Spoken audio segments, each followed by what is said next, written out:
You have 48 hours. Pack your things and get out.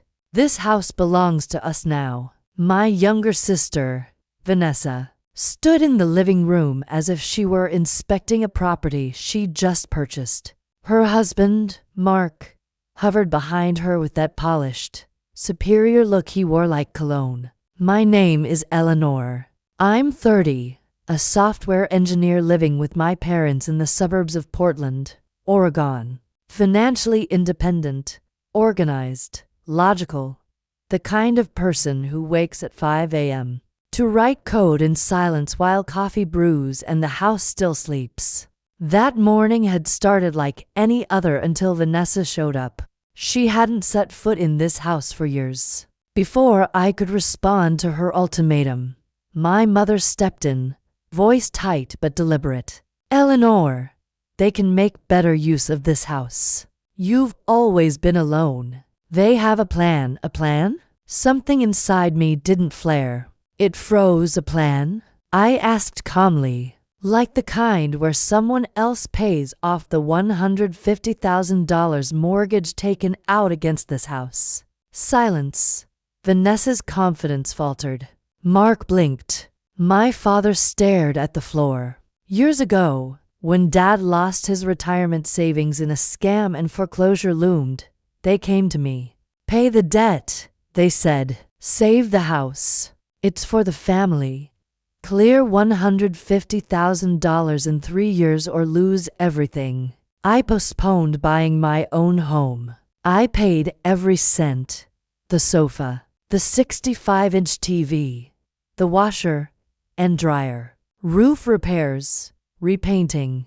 I funded it all. And now I had 48 hours to disappear. I smiled lightly. Fine. I'll start preparing. They thought it was surrender. It wasn't. It was deployment. The moment I closed my bedroom door, the operation began. If they wanted the house, they could have the shell. I would remove everything that gave it function, comfort, and value. Every item I had purchased, every improvement I had funded. I opened my laptop and searched. Portland Emergency Moving Service. 24 hours. Green Mountain Movers answered. Today. The man on the phone, Daniel, asked, groggy but professional. Yes. Noon. Quiet crew. When I listed the inventory, L-shaped sofa, 65-inch old TV, washer-dryer, dining chairs, appliances, his tone shifted. This wasn't drama. It was logistics. We can do noon, he said. Rush fee applies. Perfect. By noon, everyone would be out. Clean extraction. For the next few hours, I worked. I pulled out receipts, some worn from years, in a folder labeled home. I placed small post-it notes on everything I owned. Mine, mine, mine. At exactly 12, the intercom buzzed. Daniel and his crew moved with calm efficiency. No chatter, no judgment. The sofa, the symbol of the family movie nights I once imagined, went first. Watching it leave, I felt no sadness, only detachment. That wasn't nostalgia. It was an invoice fulfilled. The TV followed. Then the washer, microwave, toaster, dining chairs I'd bought last year. Table stays? One mover asked. Yes, it was my grandfather's. By 2 p.m., the house echoed. Curtains gone, furniture gone, appliances gone. The warmth I had financed, gone. I photographed the mover's receipt. Documentation mattered. I left the key on the bare dining table and walked out. 48 hours later, my phone exploded with missed calls. Vanessa's voice cracked in voicemail. There's nothing here. She took everything. My father sounded stunned. Eleanor, you've gone too far. Too far? I had simply reclaimed what was mine. That evening, I sat across from my best friend and attorney, Claire, in her glass-walled office. I laid the receipts on her desk and an old photograph of my grandfather, Arthur Bennett. I don't want defense, I told her quietly. I want offense. She leaned forward. What are you thinking? I don't think the inheritance was clean. Her eyes sharpened. Then let's dig.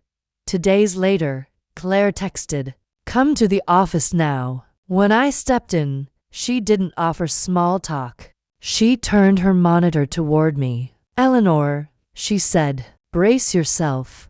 On the screen was a sealed digitized document. Last will and testament of Arthur Bennett. Claire pointed to the key line and zoomed in until it filled the screen. All real estate, including the residence in suburban Portland, Oregon, shall be bequeathed solely to my beloved granddaughter, Eleanor Bennett. My throat tightened. It means the house was legally yours the moment your grandfather passed, Claire said, voice steady with controlled anger. Your parents and Vanessa had no right to it. They lied about there being no will. They concealed it. They let you pay off a loan against property you already owned. Then they tried to evict you from your own house. The memories snapped into place. My grandfather marking my height on the doorway and saying, "Someday you'll be the one to protect this house." It hadn't been a sweet comment. It had been instructions. I stared at the screen, feeling something colder than rage settle into me. Clarity. Teach them reality, I said. Claire's smile was sharp with satisfaction. The next day, a certified letter hit the mailbox at the house. 2 enclosures. One asserting my ownership of every item I'd removed, warning against false theft claims. The second, a formal notice of property ownership with a copy of the will, demanding immediate vacating and warning damages would accrue daily for unlawful occupancy. Calls flooded in. Dozens. Then more. Claire answered only one. My mother's screaming demanded to speak to me. Eleanor will not be speaking, Claire replied calmly. All communication in writing. Damages accrue daily. They hired a lawyer. Claimed Arthur wasn't of sound mind. Claire buried them in evidence. Medical records and footage of my grandfather laughing through a chess tournament. Sharp as ever. The judge upheld the will. Eviction granted. When the house sold, it was fast. Solid build. Quiet neighborhood. The money became my exit. New apartment. Investments. A life no longer drained by guilt. Vanessa's marriage collapsed without the free house. My parents fled town when the truth spread. I blocked every number. No address.